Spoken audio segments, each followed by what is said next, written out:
We're ready to do this podcast right now, and Vickie's on the phone. I'm done now. Good morning. Good morning. How are you?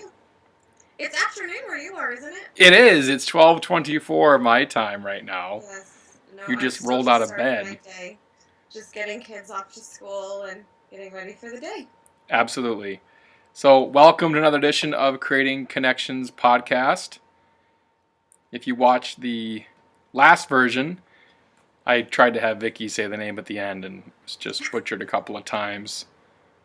But we welcome you to episode 2. That's right. So today, I have the Vickie, excuse of being in Vegas right now for when I butcher things or say things that don't make sense. is that your excuse? That was my excuse for the first episode, yes. Got it. So right now we are going to be chatting about Mobile Beat, right? We just got off of Vegas, and we have Mobile Beat to chat about. And you had another topic too you want to chat about. That I think was that was my main thing, and I think what I've been thinking about is all the conversations I've had, the difference between education versus inspiration, and how they both have a place in our lives, and we can experience and learn from both of those things at shows. But that's been kind of a theme that I've been seeing as I've debriefed, and I'm old school. When I go to shows, I take a notebook with me, and I write things down like with a pen. And then I come home and I type them and I organize them and I make them look all nice and neat. And that's part of just me being a teacher in my past life, I think, as I outline, I put in pretty bullet points and I make them look nice. I go and I grab links of videos that they showed or books that they references, and I put those links right into my form so that when I share them with my husband or my employees, it's real easy for everybody to, click and see more and make sense. And we're completely different in that regard.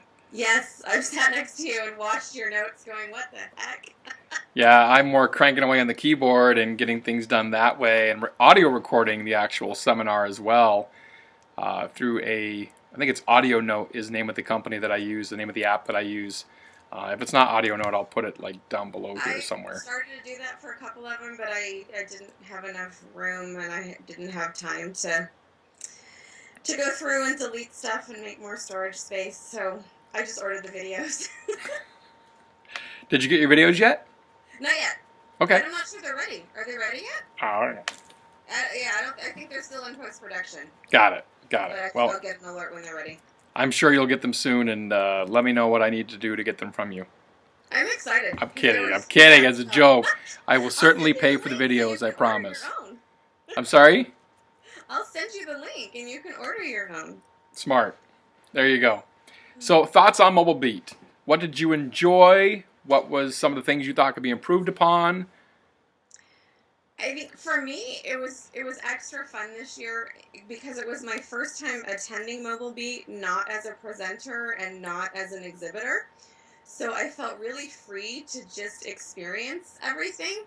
And there wasn't as much pressure. I mean, I had some things that I was helping out at and a lot of, other activities that I was doing, things before and after seminars, helping out Mark and Rebecca and things like that were fun. But for the most part, I just felt like I was there to just absorb everything. And I loved it. I from the opening with that video that they show with the history and just the way each seminar was introduced, the content was fun. I loved the feeling of I got to experience everything. I didn't have to make choices and worry about what I was missing. It seems like in a lot of other shows I've gone to, there'll be 3 sessions that are not at the same time, and I'm like, oh, there's 2 of those I really, really want to go to. And I feel divided, and in the next one I'm like, oh, I don't know, maybe that's something, and I'll learn something from everyone I go to, but I love feeling like I got to be there for the whole thing. That was probably my favorite part, was just not missing anything. I think when you're a presenter, like you and I both are at several different shows throughout the year, it's a case of, if we're presenting, we're so focused, especially on game day, on the day we're presenting, of getting that proper mindset and making sure we're ready to transfer our message to our audience. And we don't focus on anything else for that day. And even the day leading up to it to an extent as well, you're trying to do those final preparations, mentally prepare yourself for the talk you're about to give.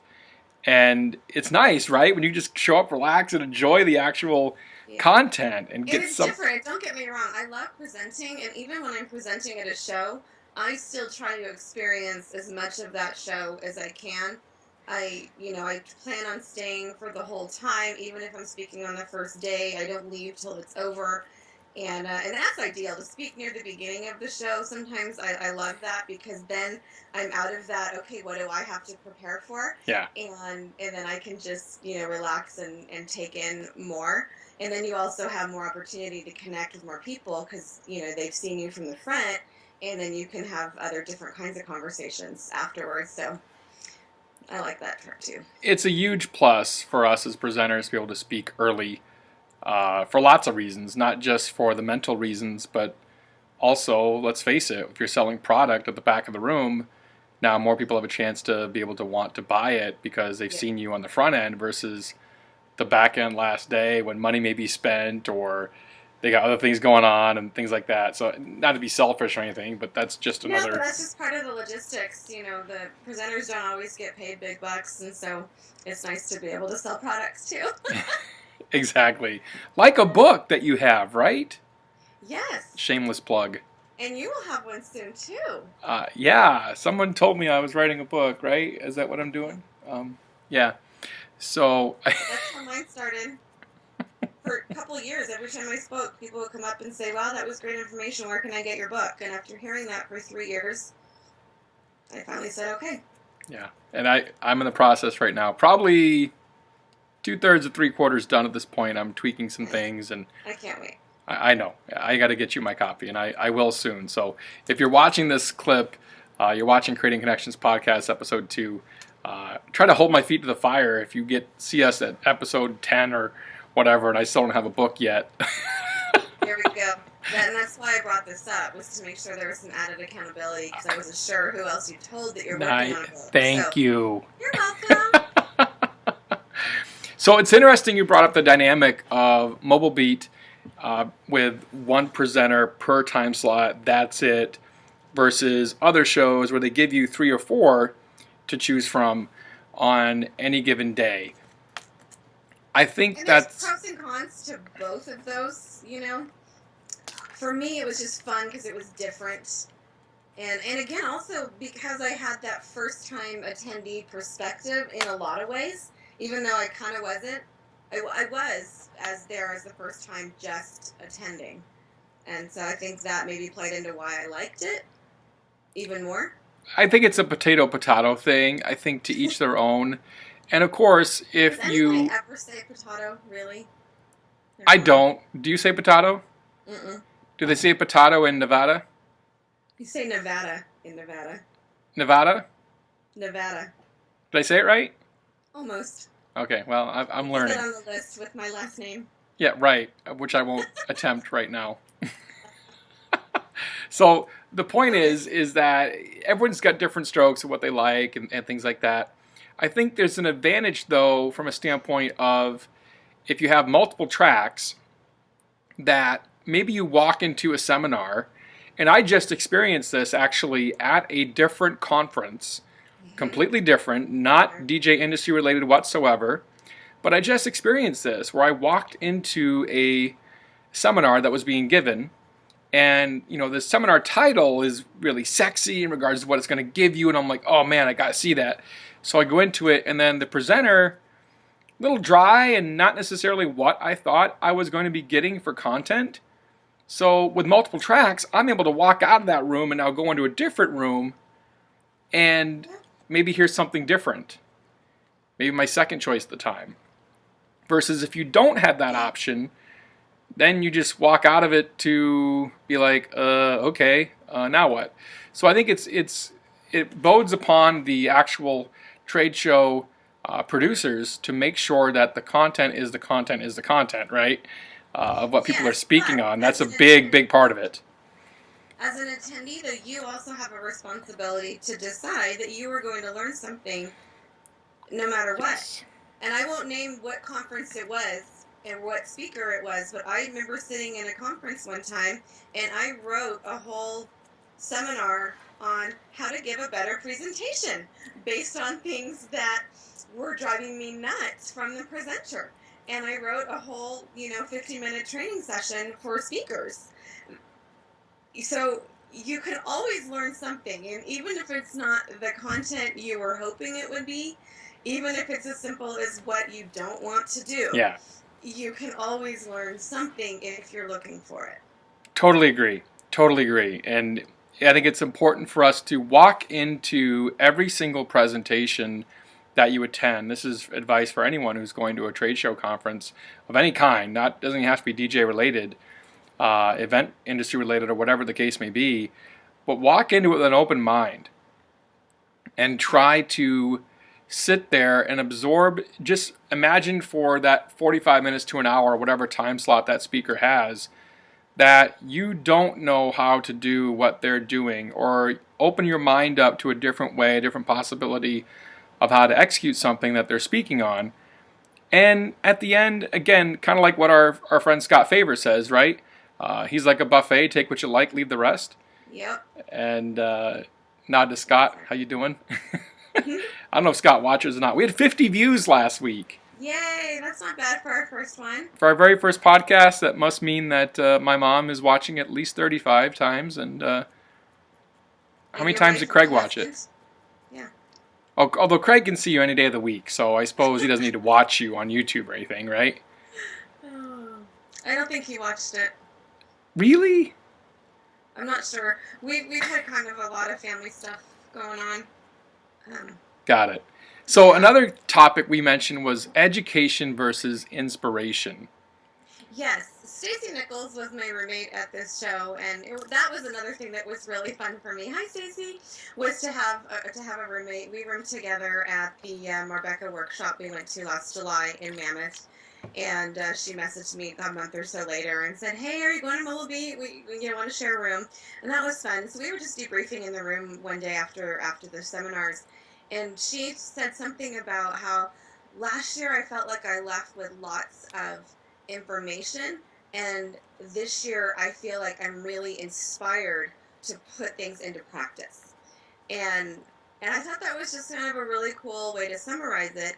And yet to say, well, one show is educational and one show is inspirational, hopefully every conference or whatever that you attend, even a book you read, a podcast you listen to, hopefully will be some combination of both. There'll be some education and some inspiration, but one without the other just isn't enough. I mean, I have notebooks upon notebooks I'm kind of an education junkie, and I love, maybe it's because I was a teacher, I don't know, I love being in a school setting, in educational settings, but if you don't get that kick in the pants to actually start applying some of those things, if you're not, if there's nobody there to really light that fire and help you start it, all it is just notebooks taking up space, and it doesn't really make changes.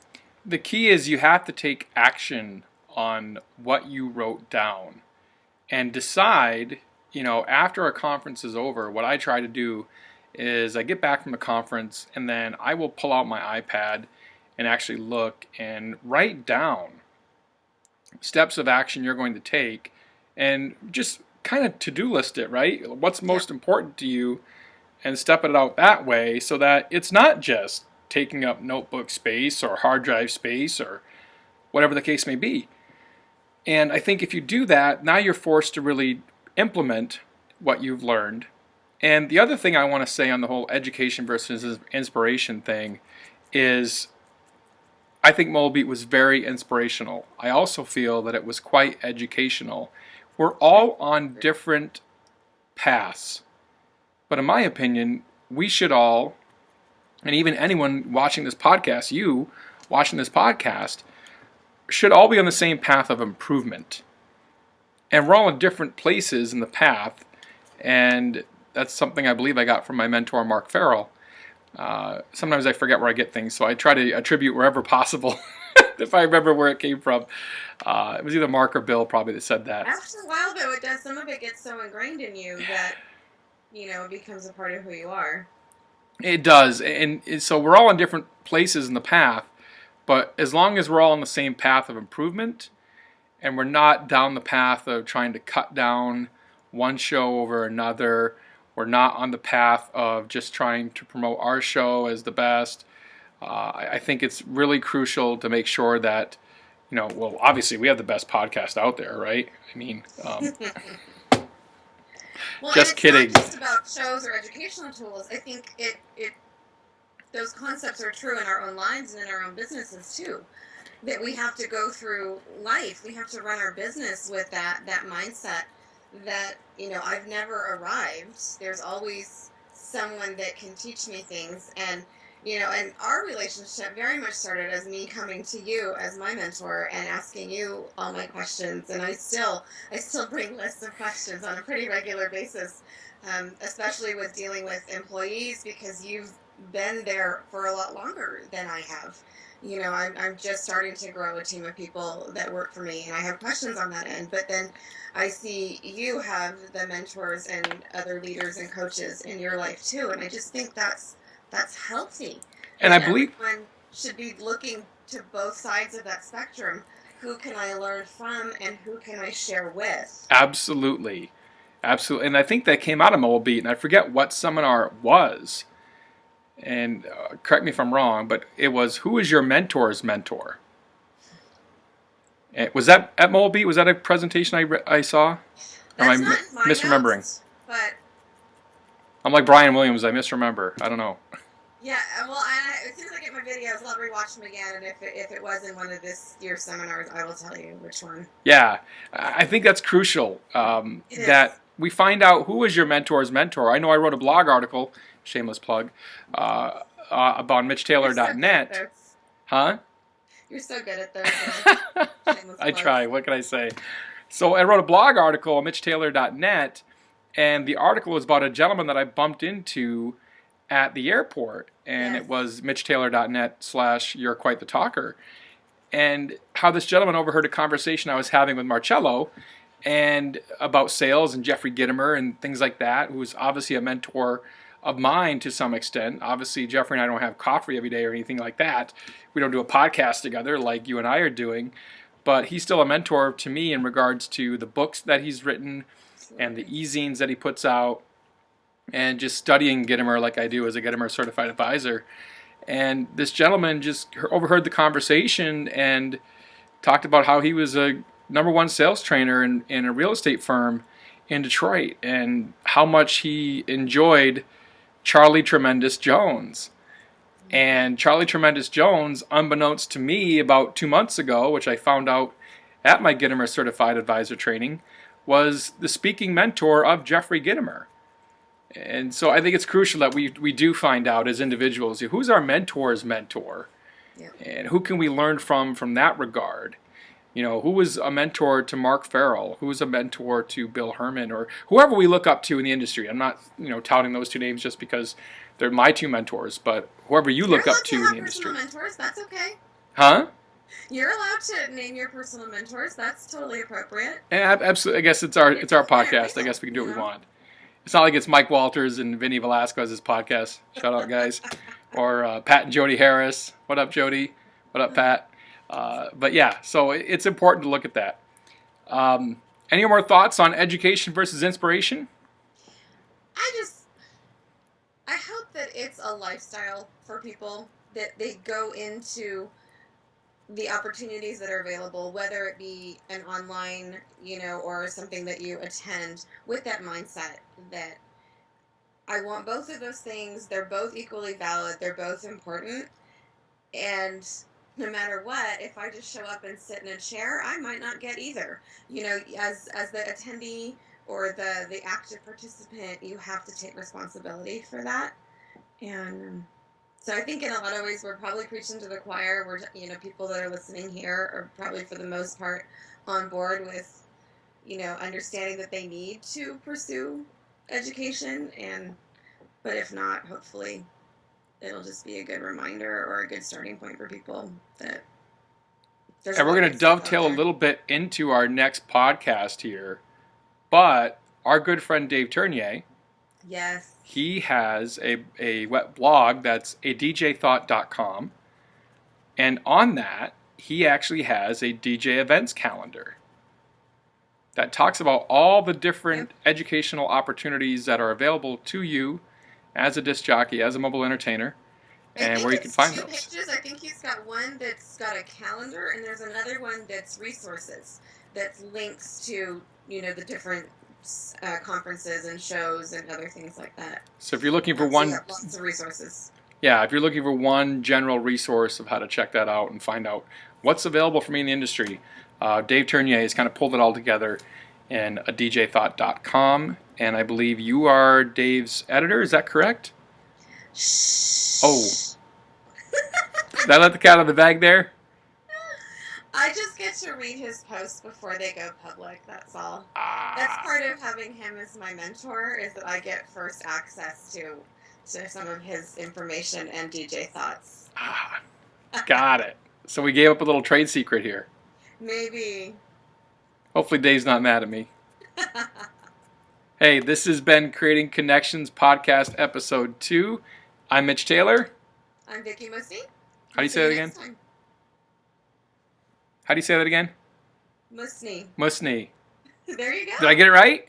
Yes. Woohoo! I got it right. Yay! I'll give you a gold star next time I see you. Gold star coming my way. All right. We'll see you next time for Episode 3. Take care. Thanks.